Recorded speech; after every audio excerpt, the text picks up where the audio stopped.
नमस्कार बंधुरा आज आमी टाइफয়েড निये आलोचना करब।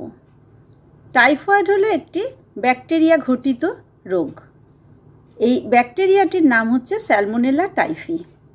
তো এই ব্যাকটেরিয়া খাদ্য এবং পানীয়ের মাধ্যমে আমাদের শরীরে স্মল ইন্টেস্টাইনে এফেক্ট করে, তারপর সেটা আমাদের ব্লাড ফ্লোতে চলে যায় এবং ধীরে ধীরে অন্যান্য অর্গান এফেক্টেড হয়, যেমন গল ব্লাডার, স্প্লিন এবং লিভার। কখনো কখনো এই ব্যাকটেরিয়াটি আমাদের স্মল ইন্টেস্টাইনে একদম সেটেল হয়ে যায়, যার ফলে স্মল ইন্টেস্টাইনে ইনফ্লামেশন দেখা দেয় এবং তার ফলে স্মল ইন্টেস্টাইন ড্যামেজ হয়ে যায়। এর কমপ্লিকেশন হিসেবে স্মল ইন্টেস্টাইন থেকে ব্লিডিংও হতে পারে। এই টাইফয়েডের সিমটমস নিয়ে অবশ্যই আলোচনা করব, কারণ হচ্ছে কোনটা ডিজিজ সিমটমস কোনটা মেডিসিনাল সিমটমস তাহলে আমরা খুব সহজেই আলাদা করতে পারবো। ফার্স্ট উইকে টেম্পারেচার রাইজ স্লোলি, খুব ধীরে ধীরে টেম্পারেচার বাড়তে থাকে। তার সাথে থাকে মাথার যন্ত্রণা, দুর্বলতা, এছাড়া গা হাত পা ব্যথাও থাকতে পারে। তবে এই সিমটমসগুলো ধীরে ধীরে বাড়তে থাকে। এই ফার্স্ট উইকেই যদি কোনো রকম ট্রিটমেন্ট না হয়, তবে সেকেন্ড উইক থেকে টেম্পারেচার কিন্তু ক্রমশ হাই হতে থাকে, যেমন 104 থেকে 106 ডিগ্রি ফারেনহাইট স্কেল পর্যন্ত উঠতে পারে। তার সঙ্গে থাকে প্রচণ্ড দুর্বলতা, গা হাত পায়ে ব্যথা, মাথার যন্ত্রণা, শুকনো কাশি, বুকে একটা ঘর ঘর শব্দ থাকতে পারে এবং রাইট ইনগুইনাল রিজিয়নে একটা পেইন ফিল করে। এছাড়া পেটটা ফুলেও যায়। তাছাড়া কনস্টিপেশন, ডায়রিয়া দুটোই হতে পারে। রাইট ইনগুইনাল রিজিয়নে রামলিং অ্যান্ড গার্গলিং সাউন্ড শুনতে পাওয়া যায়। এই সেকেন্ড উইকেই চেস্টে এবং অ্যাবডোমেনে একটা রোজি স্পট দেখা যায়। তবে টাইফয়েডে কনস্টিপেশনটা একদমই কমন, কিন্তু ডায়রিয়াটাও দেখা যায়। লিভার রিজিয়নে পেইন ফিল করে। এছাড়াও হেপাটোমেগালি হয়। এই সেকেন্ড উইকে ওয়াইডাল টেস্ট করলে একদম স্ট্রংলি পজিটিভ আসবে। থার্ড উইকে টেম্পারেচার সেই রকমই চলতে থাকে, তবে মাঝে মধ্যে একটু এদিক ওদিক হতে পারে, সেই হাই রাইজ আপ টেম্পারেচারই চলে। এছাড়া সঙ্গে থাকে ডিহাইড্রেশন, ডেলিরিয়াম এসে যায়, ভীষণ প্রলাপ বকতে থাকে। এছাড়াও ইন্টেস্টাইনাল হ্যামারেজ হতে পারে। এই থার্ড উইকে ক্রিটিক্যাল কমপ্লিকেশানে ডিস্টাল ইলিয়ামে ইন্টেস্টাইনাল পারফোরেশন হতে পারে।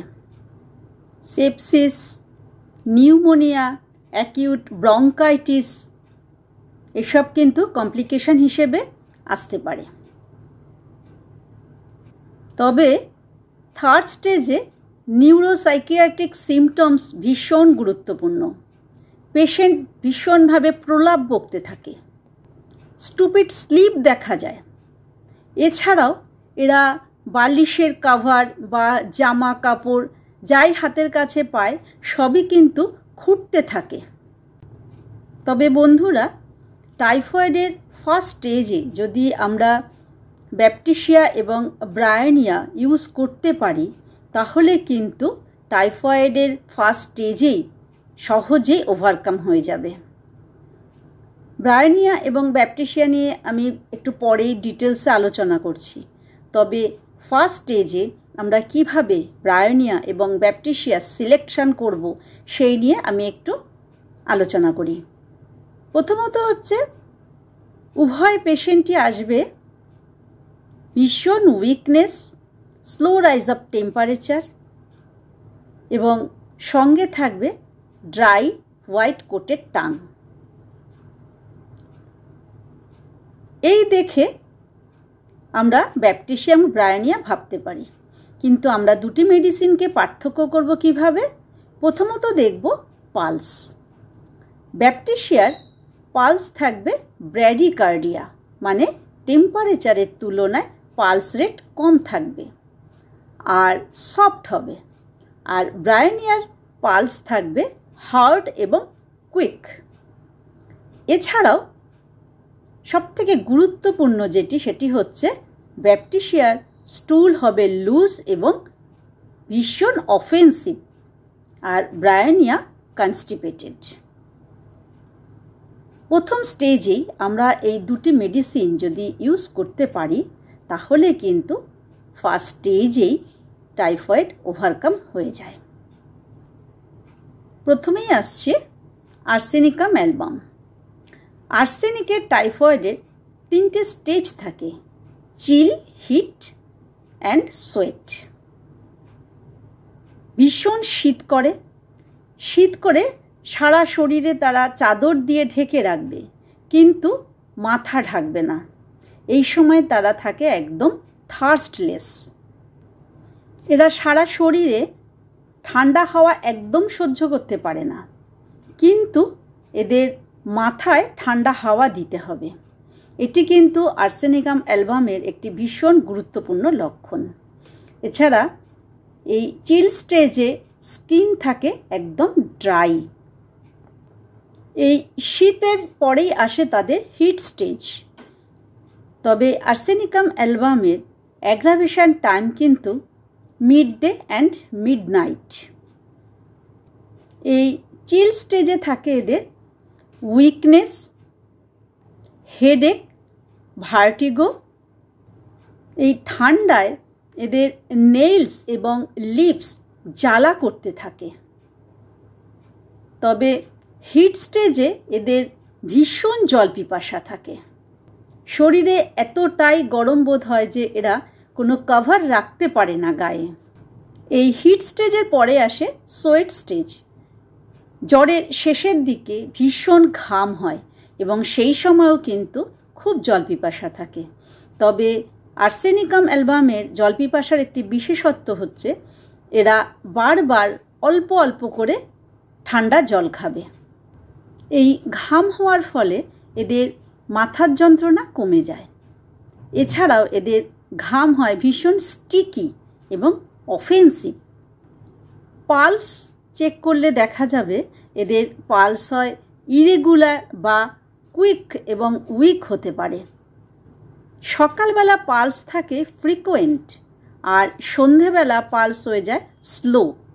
তবে আর্সেনিকাম অ্যালবামের সোয়েট কিন্তু বিশেষত হয় মুখে এবং পায়ে বেশি।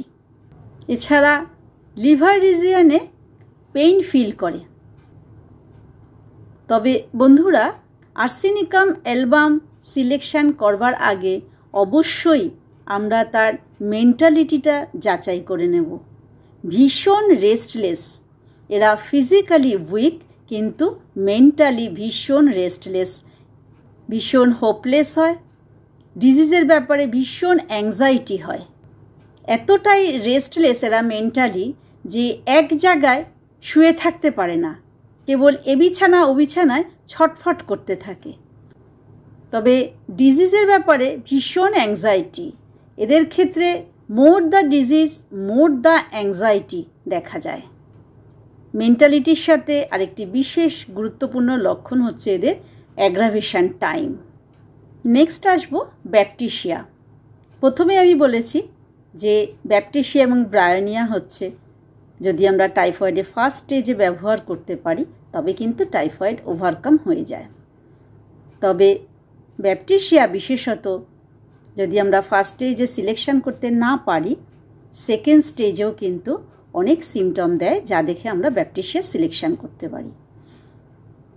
সেকেন্ড উইকে ব্যাপটিশিয়ার পেশেন্টদের হাই রাইজ অফ টেম্পারেচার হতে পারে।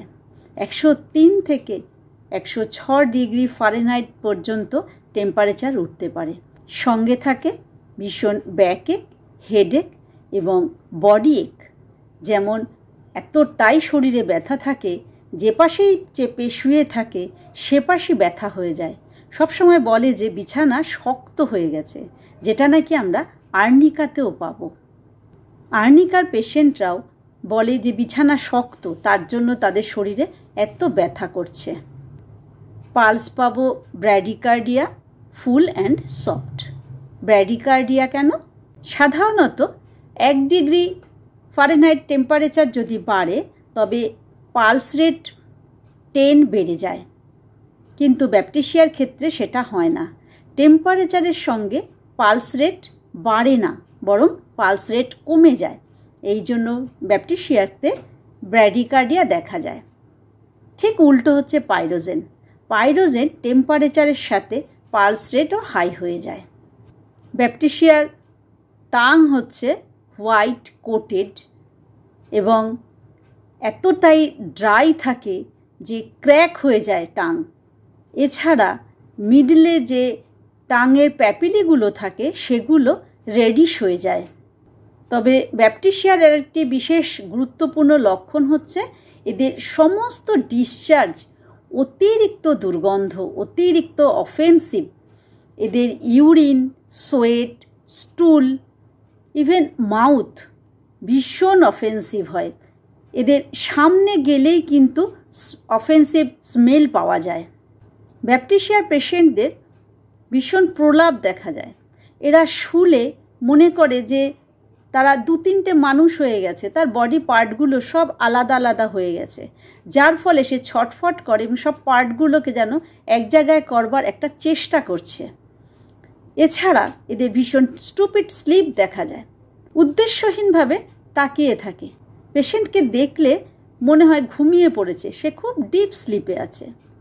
যদি কিছু জিজ্ঞাসা করা হয় তবে সে কিন্তু উত্তর দেয়, কিন্তু উত্তর সম্পূর্ণ দিতে পারে না, অর্ধেক উত্তর দিতে দিতে আবার ঘুমিয়ে পড়ে। যেমন আমরা আর্নিকাতে দেখি, তাকে কোনো কোশ্চেন জিজ্ঞাসা করলে সে সবসময় বলে সে ভালো আছে এবং সে ঠিকঠাক সম্পূর্ণ উত্তর দিয়ে আবার ঘুমিয়ে পড়ে। তবে ব্যাপটিশিয়ার পেশেন্টরা কিন্তু ভীষণ দুর্বল হয়ে পড়ে। এই দুর্বলতাটা কিন্তু খুব গুরুত্বপূর্ণ। এছাড়াও এদের ডায়রিয়া হয়। ডায়রিয়ায় স্টুল ভীষণ অফেন্সিভ হয়। এদের ইলিওসিক্যাল রিজিয়ন ভীষণ সেন্সিটিভ হয় এবং রামলিং গার্গলিং সাউন্ড শোনা যায়। এদের ডায়রিয়ার সাথে কিন্তু হাই রাইজ অফ টেম্পারেচার থাকে। স্টুলের মতন আমি আগেই বলেছি, এদের ইউরিনও ভীষণ অফেন্সিভ এবং ইউরিন হয় স্ক্যান্টি এবং রেড কালারের। নেক্সট আসছে ব্রায়োনিয়া। ব্রায়োনিয়াতেও হাই রাইজ অফ টেম্পারেচার দেখা যায় 2nd স্টেজ থেকে। তখন পেশেন্ট একদম চুপচাপ শুয়ে থাকে, একদম নড়াচড়া করতেই চায় না। নড়াচড়া করলে তাদের ভীষণ কষ্ট হয়। এই জ্বরের সময় এদের প্রলাপ বকতে দেখা যায়। তবে এরা প্রতিদিনে যেসব কাজ করে সেই সব কাজের প্রলাপ বকে। এছাড়া তারা বাড়িতে থাকলেও বলে আমি বাড়িতে যাব, তারা মনে করে তারা বাড়িতে নেই। তো এই ধরনের প্রলাপ কিন্তু ব্রায়োনিয়াতে আমরা পাই। সঙ্গে জিভ থাকে ভীষণ শুষ্ক এবং হোয়াইট কোটেড, এবং পিপাসা থাকে, অনেকটা করে জল খায় অনেকক্ষণ বাদে বাদে। এদের পালস হয় ফুল, হার্ড অ্যান্ড কুইক। জ্বরের সময় ভীষণ ঘাম হয়। এছাড়া ড্রাই কাফ দেখা যায়। কাশিতে বুকে একটা সূচ ফোটানো ব্যথা বোধ করে। এরা যখন কাশে তখন কিন্তু বুকে হাত দিয়ে চেপে কাশে। এছাড়া এরা কনস্টিপেটেড হয়। ব্রায়োনিয়া পেশেন্টদের বিশেষত্ব হচ্ছে সমস্ত রোগ লক্ষণ মোশানে বাড়ে এবং চেপে শুলে ব্যথা স্থানে যদি চেপে শোয় সেই স্থান কিন্তু রিলিফ হয়। তার মানে প্রেশারে রিলিফ, মোশানে অ্যাগ্রাভেশন। নেক্সট আসছে হায়োসিয়ামাস। হায়োসিয়ামাসে সমস্ত রোগের সাথে কিন্তু তার মেন্টাল সিমটমসটা ভীষণ গুরুত্বপূর্ণ। হায়োসিয়ামাসের পেশেন্টরা ভীষণ রেস্টলেস হয়, আর্সেনিকাম অ্যালবামের মতন। এরা বিছানায় চুপচাপ থাকতে পারে না, শুধু বিছানা চেঞ্জ করে, এক বিছানা থেকে আরেক বিছানায় যেতে চায়। এছাড়া পালিয়ে যাওয়ার একটা টেন্ডেন্সি থাকে। এরা গায়ে জামা কাপড় একদম রাখতে চায় না, নেকেড হয়ে শুয়ে থাকতে পছন্দ করে। মানুষকে একদম বিশ্বাস করে না, ভাবে তাকে কেউ বিষ খাইয়ে দেবে। এছাড়াও ভীষণ বিড়বিড় করে প্রলাপ বকতে থাকে। যেমন বিড়বিড় করে প্রলাপ বকতে থাকে, তেমনি হঠাৎ করে হাসছে, হঠাৎ করে কাঁদছে। সে মনে করে সে ঠিক জায়গায় নেই। এছাড়া সারাক্ষণ কিছু না কিছু খুঁটছে, বিছানা বা জামা কাপড় সে কনস্ট্যান্ট খুঁটতে থাকে এবং শূন্যে হাত তুলে কিছু একটা ধরবার চেষ্টা করে। টাং থাকে ড্রাই, ক্র্যাকড এবং কথা বলতেও তাদের খুব কষ্ট হয়। এতটাই ড্রাই থাকে, মনে হয় যেন পোড়া চামড়া হয়ে গেছে তাদের জিভটা, যেটা আমরা কিন্তু মিউরিক অ্যাসিডে পাই লেদার লাইক টাং। হায়োসিয়ামাসের পেশেন্টদের দাঁতে একটা ময়লা কোটিং পড়ে এবং এদের মুখে হয় ভীষণ দুর্গন্ধ। ইনভলান্টারি স্টুল এবং ইউরিন দেখা যায় এই পেশেন্টদের। নেক্সট আসছে মিউরিক অ্যাসিড। মিউরিক অ্যাসিড পেশেন্টদের এতটাই ডেবিলিটি এবং প্রস্ট্রেশন থাকে যে এরা বিছানায় শুয়ে কেবল নিচের দিকে নামতে থাকে, বালিশে মাথা রাখতে পারে না এবং লোয়ার জ পর্যন্ত ঝুলে পড়ে। এদের ডিপ স্টুপিড স্লিপ থাকে এবং জেগে থাকলেও আনকনশাস অবস্থায় থাকে। হায়োসিয়ামাস যেমন বিড়বিড় করে আস্তে আস্তে প্রলাপ বকতে থাকে, তেমন কিন্তু মিউরিক অ্যাসিড একটু জোরে জোরে প্রলাপ বকে, এছাড়াও বিড়বিড় করতে পারে। এদের শরীরে গরমের তুলনায় শীত বেশি। এই শীতে পিঠ হাত একদম ঠান্ডা হয়ে যায়, কিন্তু এদের ফেস এবং চিকস গরম হয়ে যায়। এদের যেমন মুখ এবং গাল গরম হয়ে ওঠে, তেমন পামস সোলস ভীষণ বার্নিং হয়, যার ফলে এরা গায়ে কাভার রাখতে পারে না। এদের টাং হয় ভীষণ ড্রাই, লেদার লাইক টাং এবং টাঙে প্যারালাইসিস পর্যন্ত হতে পারে। নিঃশ্বাসে এবং মুখে এদের ভীষণ দুর্গন্ধ হয়, যেমন আমরা পাই ব্যাপটিসিয়াতেও। ইন্টেস্টাইনাল ট্র্যাক্টে ফাঙ্গাস লাইক গ্রোথ হয়। এছাড়া এরা যখন ইউরিন পাস করতে বসে তখন স্টুল পাস হয়ে যায়। মিউরিক অ্যাসিডের একটি বিশেষ গুরুত্বপূর্ণ লক্ষণ হচ্ছে টাইফয়েডে এদের পালস বিটে থার্ড বিট পাওয়া যায় না। Intermittent pulse beat, third beat absent থাকে, যেটা আমরা নাইট্রিক অ্যাসিডেও পাই। মিউরিক অ্যাসিডের মাথার যন্ত্রণা প্রত্যেক দিন সকাল 9টা এবং দুপুর 1টার সময় দেখা যায়। নেক্সট আসবো ফসফরিক অ্যাসিড। ফসফরিক অ্যাসিডও কিন্তু ভীষণ গুরুত্বপূর্ণ একটি মেডিসিন টাইফয়েড ক্ষেত্রে। ফসফরিক অ্যাসিডের পেশেন্টরা ভীষণ দুর্বল হয়। এরা একটা কাঠের গুঁড়ির মতন চুপ করে শুয়ে থাকে, কারোর সাথে কোনো কথাই বলতে চায় না, ভীষণ উদাসীন থাকে। এছাড়া এদের মধ্যে ভীষণ স্টুপিড স্লিপ দেখা যায়। যখন এরা ঘুমিয়ে থাকে, যদি কোনো কোশ্চেন করা হয়, সম্পূর্ণ কনশাসলি উত্তর দেবে, দিয়ে আবার ঘুমিয়ে পড়বে। এই পেশেন্টদের মধ্যেও কিন্তু প্রলাপ দেখতে পাওয়া যায়, এরাও ভীষণ প্রলাপ বকে। ফসফরিক অ্যাসিডের পেশেন্টদের ইন্টেস্টাইনাল হ্যামারেজ দেখা যায় এবং এদের নাক থেকে ব্লিডিং হয়। এই ব্লাড হয় ডার্ক, অফেন্সিভ এবং নন কোয়াগুলেবল।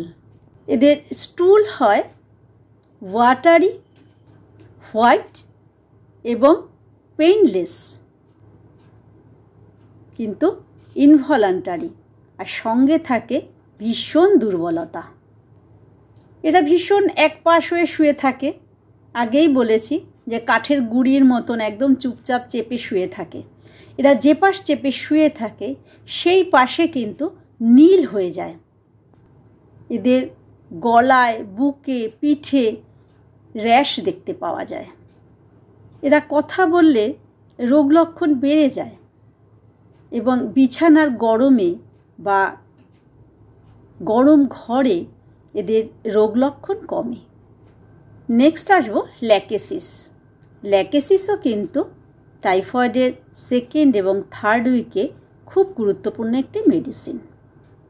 ল্যাকেসিসে ভীষণ দুর্বলতা দেখা যায়, এত দুর্বল থাকে যে এদের মিউরিক অ্যাসিডের মতন লোয়ার জটি ঝুলে পড়ে।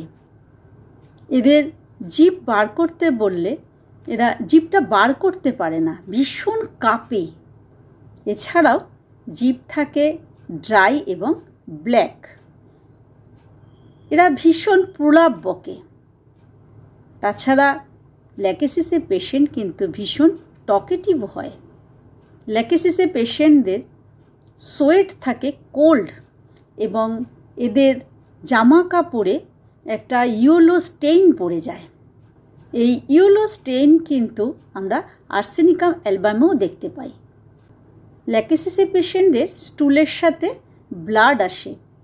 এছাড়া ইন্টেস্টাইনে পারফোরেশন হয়। এই টাইফয়েডের সময় এদের চোখ হলদে হয়ে যায়। এদের যেমন জিভটা কাঁপে তেমন এদের সারা শরীরেও কিন্তু একটা ট্রেমলিং দেখা যায়। সঙ্গে থাকে ভীষণ দুর্বলতা। তবে ল্যাকেসিসের পেশেন্টদের সবথেকে গুরুত্বপূর্ণ সিমটমস হচ্ছে এদের সমস্ত রোগ লক্ষণ আফটার স্লিপে বেড়ে যায়। নেক্সট আসি ফসফরাস। ফসফরাসের পেশেন্টদের সন্ধেবেলা ভীষণ শীত করে, হাঁটু দুটি ভীষণ ঠান্ডা হয়ে যায়। এই শীতের সময় এদের একদম জল পিপাসা থাকে না, কিন্তু আনন্যাচারাল অ্যাপেটাইট থাকে। যতই খাক এদের স্যাটিসফ্যাকশান আসে না। এত শীত করা সত্ত্বেও এদের কিন্তু গরমে রিলিফ হয় না। সন্ধ্যা থেকে মিডনাইট পর্যন্ত এই চিল স্টেজটা থাকে, তারপরে আসে হিট স্টেজ। ভীষণ গরম লাগে রাতের বেলা, কিন্তু এই এতটাই গরম হয়ে যায় শরীর যে এরা ঘুমাতে পারে না, এদের ঘুমে ভীষণ ডিস্টার্ব হয়। এই হিট স্টেজে সঙ্গে থাকে আবার সোয়েট, তখন এদের ভীষণ পিপাসা থাকে। এই চিল স্টেজে উইদাউট থার্স্ট এবং হিট স্টেজে মোর থার্স্ট, এটা কিন্তু আমরা আবার আর্সেনিকাম অ্যালবামেও পাবো। ফসফরাসের একটি ভীষণ গুরুত্বপূর্ণ লক্ষণ হচ্ছে পিঠে দুটি শোল্ডারের মাঝখানে খুব জ্বালা করে। এদের ঘামে থাকে ভীষণ দুর্গন্ধ, সালফার বা গার্লিকের মতন এদের দুর্গন্ধ হয় ঘামে। ফসফরাসের পেশেন্টদের নাক থেকে স্টমাক থেকে কিন্তু ব্লিডিং হতে পারে, তবে এদের ব্লাড হচ্ছে ব্রাইট রেড। টাইফয়েড ফিভারে লাংসে প্যারালাইসিস হবার একটা টেন্ডেন্সি থাকে ফসফরাস পেশেন্টদের। এদের বুকে র্যাটলিং সাউন্ড শুনতে পাওয়া যায়। তবে টাইফয়েডের সময় যে ব্লিডিং হয় আরও অনেক মেডিসিন আছে, যেমন আছে অ্যালুমেন, হ্যামামেলিস, লেপটেন্ড্রা। বন্ধুরা, আমি চেষ্টা করলাম টাইফয়েডের কারণ এবং টাইফয়েডের বিভিন্ন সিমটমস, এছাড়া তার কি কি মেডিসিন আসতে পারে, আমি চেষ্টা করলাম এগুলো নিয়ে আলোচনা করার। যদি আমার এই ভিডিওটি আপনাদের ভালো লাগে অবশ্যই শেয়ার করবেন, সাবস্ক্রাইব করবেন, কমেন্টস করবেন এবং লাইক দেবেন। নমস্কার।